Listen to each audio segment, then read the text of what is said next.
Hi guys, is it recording? I think it's recording, right? Yeah. Okay, but hi guys. So this is D2 back here after the trip to Dubai, and I just wanted to post a little video of me just reflecting and giving you guys a more in-depth, analysis of what went through my head and what I'm thinking right now after going to Worlds. But yeah, so it's gonna be. I think it's gonna be like a fairly decently long video. If you want to watch it, by all means you can just stay. If you don't, you can leave whenever you want. It's up to you, right? But okay, so the way I'll segment this video is doing it before, during, and after. But before the trip, I was pretty nervous, but also excited as well. One of the big things that I had to really focus on was just not being too much of a fanboy. In other words, not being so focused on meeting the pro players or getting too overwhelmed. Because at the end of the day, I am here for a job, and that is to win and to do my best and to also, bowl up with the team, right? But it's hard not to get excited. And it's not a bad thing to get excited because, the more I get excited, then it kind of makes me feel more motivated to do well as well, because I want to make a good impression, or I just want to, get my name out there, for example. But before the trip, I had to set some goals as well, and to be, not realistic, but to also make sure that I'm not focused on the wrong things. Because something that can happen is it's possible to want to win too much. It might sound funny, but when you focus so much on winning, and when you narrow your goals down so much to a point where you forget to look at the bigger picture. It's like if you focus so much on, like, for example, for me during this event, if my goal was to only win a medal and that was the only goal I set, it's very binary in a sense where if I don't win a medal, then all hell breaks loose. It means I didn't achieve my goal. I'm not happy. I'm not satisfied. The trip wasn't worth it and stuff like that, right? So for me, I had to make sure to set many goals, goals that I can achieve one step at a time, right? And some of the goals I set literally was to just throw one good shot at a time. Just throw one good shot. And it kind of makes me transition to during the event, okay? So during the event, well, rather in the first couple of days when I landed and I met the pros already during practice, I said hi to them and everything. Well, not really, but I spoke to some of them. But my goal during the event was to hold my own ground and to bowl the best game that I know I can bowl. And whatever the results are, as long as I give my best shot, I'll be happy with it. And what ended up happening was, so I wanna take you guys, a pretty specific, okay? So if you're still watching this right now, it means that you are actually interested somewhat, or maybe you got it read in your background. I don't know. But my very first game was singles. So it was the first day of singles, and my very first game I was bowling with Team USA, as well as Joshua Bautista or Glenn Pierce, my teammate slash roommate. And so our first game, we were with Team USA. We were bowling with Chris Prather and Andrew Anderson. You got all the coaches in the back and everything. So that first shot I had was so scary because I was leading off in this pair. And what happened was I was throwing an axiom. I was standing at around 27, 28. I was trying to hit, right a third arrow. So what ended up happening was I threw the shot, I left the 4-pin, and that 4-pin was the hardest 4-pin I shot in my entire life. I think one of the biggest things that I have as a problem is that I overthink too much when it comes to spares. During practice, for example, I can go 40 for 40 on single pins. Yet when it comes to tournaments or when it comes to scoring, I overthink too much, but in reality, it's the same thing. But it's all in the mind. But when it came to Dubai, I missed a lot of spares, and spares that would have costed me a lot, and it did. And I think, I don't think, but I know for a fact that when it comes to spares, yes, I have to keep working on repetitions, and yes, I have to keep working on, getting the good habits in and really practicing it. But I also have to clear my mind as well. It doesn't matter if I go 100 for 100. It matters what I do when it comes to scoring, right? It's like when you look at the guys on TV. Sure, you might see, Belmo miss a 10-pin. Sure, you might see, I don't know, Chris Barnes miss a 7-pin. I don't know. But what you don't see is them making like 1,000 7-pins out of like 1,005 or 1,010 during practice, right? But yeah, so for me, what happened was first frame went 4-pin, I spared it, pat myself on the back. Second shot, moved to the left lane, I left a ringing 10. Yeah, ringing 10, I spared it. And then I went strike, strike, strike. So I went, I got a turkey. And then I left a 6, 9, 10. And I threw it in the ditch. I threw it in the ditch. And that's when I was like, ah, damn, like I ruined it. I ruined my first, you know, clean game.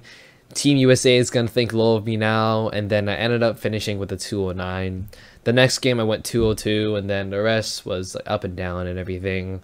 But yeah, like singles was overall a very good experience. That was only the first day though. So singles is weird. Singles was divided into 2 days, and there was a day in between. So the first day you bowl 5 games, and then you bowl doubles, and then you bowl singles part 2. But I think in general, the overall thing that I found was that I just suck in the transition. Absolutely suck. Because it's hard for me to have the ball speed to keep up with the friction and, you know, the burnt heads and lofting the ball and everything. And that's one of the things that I have to work on now, just really figuring out how I can leverage my two-handed style to generate the ball speed and power that I need. Because today's day and age, when it comes to the modern bowling, you know, like the trends, not trends. The modern game of bowling, okay? I really need to, the modern game of bowling is just all power. It really is. Like, you have to have power if you want to succeed.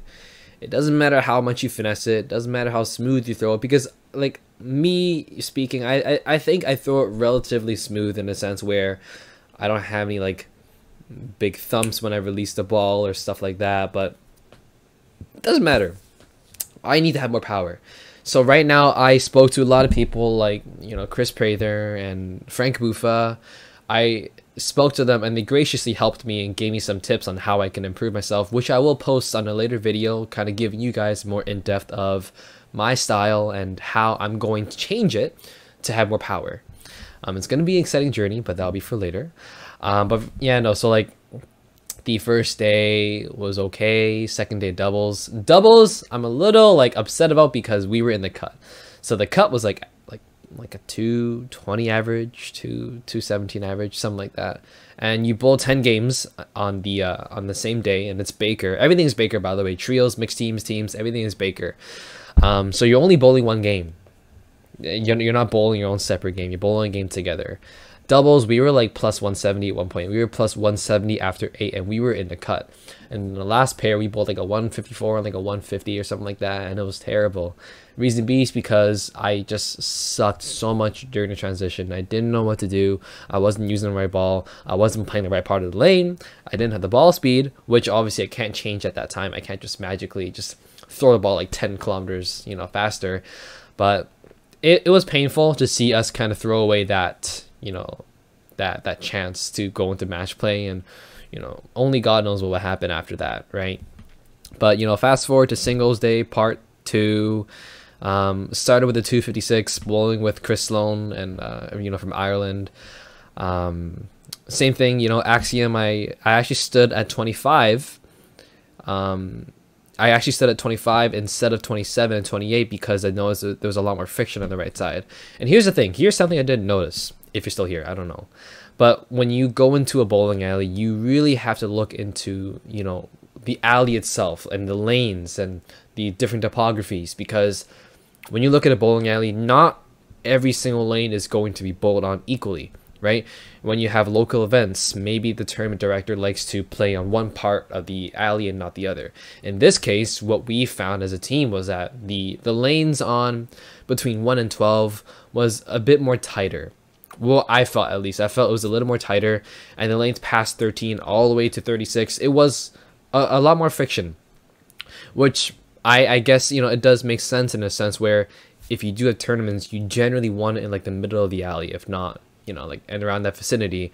And lanes 1 and 12, because I didn't feel like they were played on as much, That's why maybe it was a little tighter. I could be wrong, but that's what the reality was. It definitely played a lot more tighter, which is why when I was starting with Team USA in the first day, we started in lanes 3 and 4, I believe, which was a lot more tighter. Wait, tighter in a sense? Yeah, it was tighter. But when I moved down to lane 33 and 34, a lot more friction. So what I did was I moved a little bit right. I moved on 25, and I moved my target from third arrow to second arrow because I knew the ball would just ping back. So, you know, started with 256, and then I bowled like a 2-0, I think. And then after that, it was just up and down, and I didn't make the cut. I ended with like minus 24, so that's like a 198.25 average, I think. Something like that.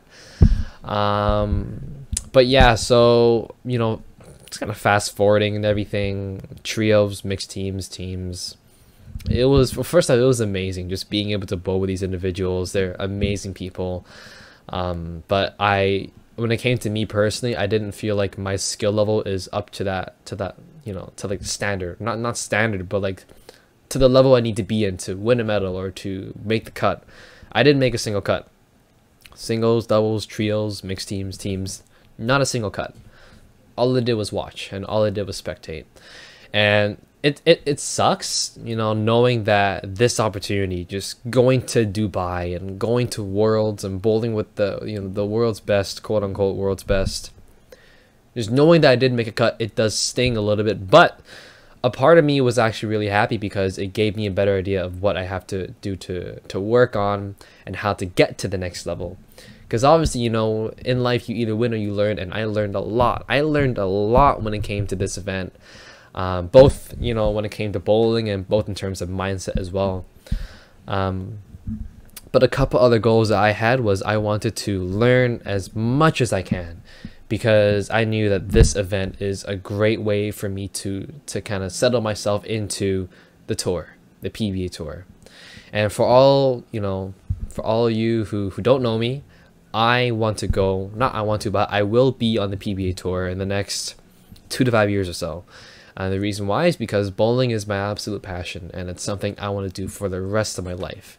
Ever since I was like 3 or 4 years old, I go to a bowling party. I've just loved it so much, and it's just an amazing sport. I can't describe it. It's just one of those things where you can't really describe it. You have to feel it, and that's not something I can, you know, necessarily describe or share with you guys. But yeah, no. So after the event, I don't know, like a lot of mixed feelings. But I definitely feel a lot more motivated in a sense where I know what I have to work on now. And I'm excited too, because I'm excited to just to see, you know, where these next adjustments will take me into my bowling career, because I think in general right now, if I were to rate my game out of 10, I'd give it like a 4 or 5. You know, 10 being like absolute best, like Chinese Belmonte. 1 being like I just started bowling, right? I think I'm like a 4 or a 5 right now, because I don't know. I think the majority of the blockage right now is just coming from my mind, just me not having the faith, not having the belief, being distracted by a lot of things, not being, you know, as focused as I should be.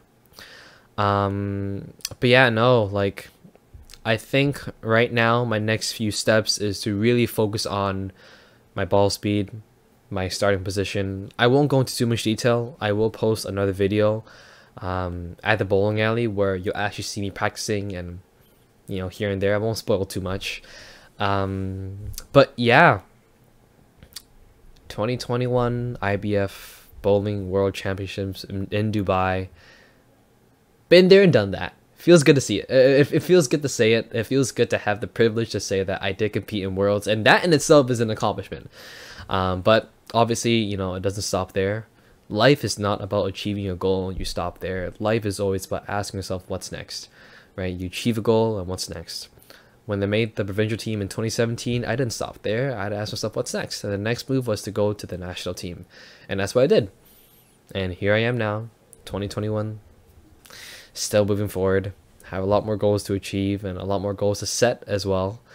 But yeah, my next major move is to go to Montreal in January, beginning January, to try out for Team Canada again. But this time I won't be trying out as a junior. I'll be trying out as an adult because I am 21 now and I'll be aged out. But yeah, no, so I'm excited to see where this all take me.